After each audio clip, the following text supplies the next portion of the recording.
ফেলি। আমরা আমাদের এই চার্জশিট প্রকাশ করে চণ্ডীপুরের মানুষের কাছে আবেদন জানাচ্ছি। দিনা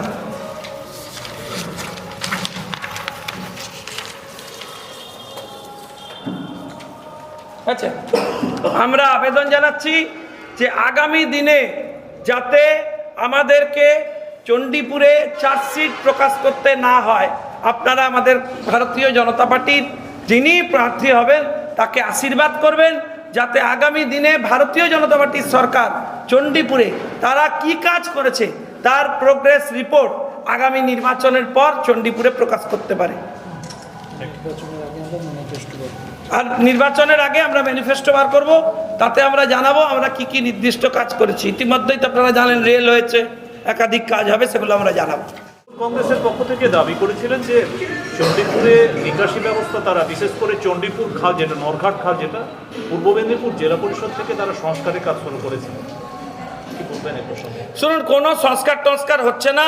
নদীর পাড়ে চলে যাবেন, ওখানে তৃণমূলের এজেন্টরা পৌঁছে গেছেন, কোম্পানির নাম বলে দিতে পারি, সেখান থেকে প্রতি মাসে তোলা হচ্ছে এবং রেশমি কোম্পানি, আমি নাম বলে দিলাম, সেখান থেকে তোলা ছাড়া কিছু হচ্ছে না। কোটি কোটি টাকার মাটির কেলেঙ্কারি, এবং আগামী দিনে বৃষ্টি হলে আবার ভেসে যাবে। এরা করছে কি, খুঁড়ে তো মাটি হচ্ছে বেআইনিভাবে বেচে দিচ্ছে। তো আর বাঁধানোর যে উচিত সেগুলো তো করছে না, মানুষ তো যেতে মেরে সেটি মেরে, এবং যত অপরাধী, যত হচ্ছে বেআইনি কাজ কারবার এইসব শুরু করেছেন। আর এর অন্যতম মাথা হয়েছেন মানস ভূঁইয়া। কারণ এখানে মনে রাখতে হবে সবং, চণ্ডীপুর, ময়না এরা ওয়েল কানেক্টেড।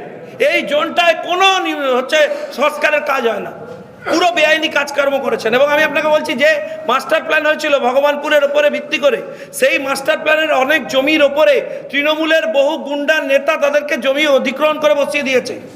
এখন সেই মাস্টার প্ল্যানে কাজই করা যাবে না, নতুন মাস্টার প্ল্যান অপারেট করতে হবে। আমরা চাই ভারতীয় জনতা পার্টির সরকার এলে অবিলম্বে আগে আমরা ওই নিকাশির মাস্টার প্ল্যান নিয়ে কাজ করব এবং প্র্যাকটিক্যালি তা করব।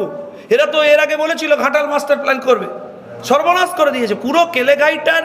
মানে যা প্ল্যানিং ছিল সেই প্ল্যানিংয়ের 12টা বাজিয়ে সমস্ত জায়গা তৃণমূল কংগ্রেসের নেতারা কোটি কোটি টাকায় বেচেছে, না হলে জবরদখল করেছে। তার জন্য আজকে মানুষকে ভুগতে হচ্ছে।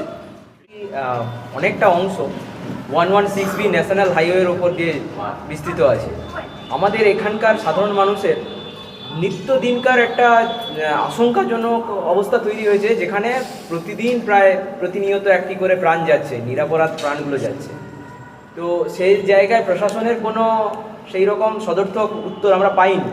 সেই নিয়ে আপনি কি বলবেন? দেখুন, আমায় মার্জনা করবেন, চণ্ডীপুরে আমি শুনলাম নাকি ওসি বদলেছে। যদি অন্তত নিয়মকানুনটা বদলায়,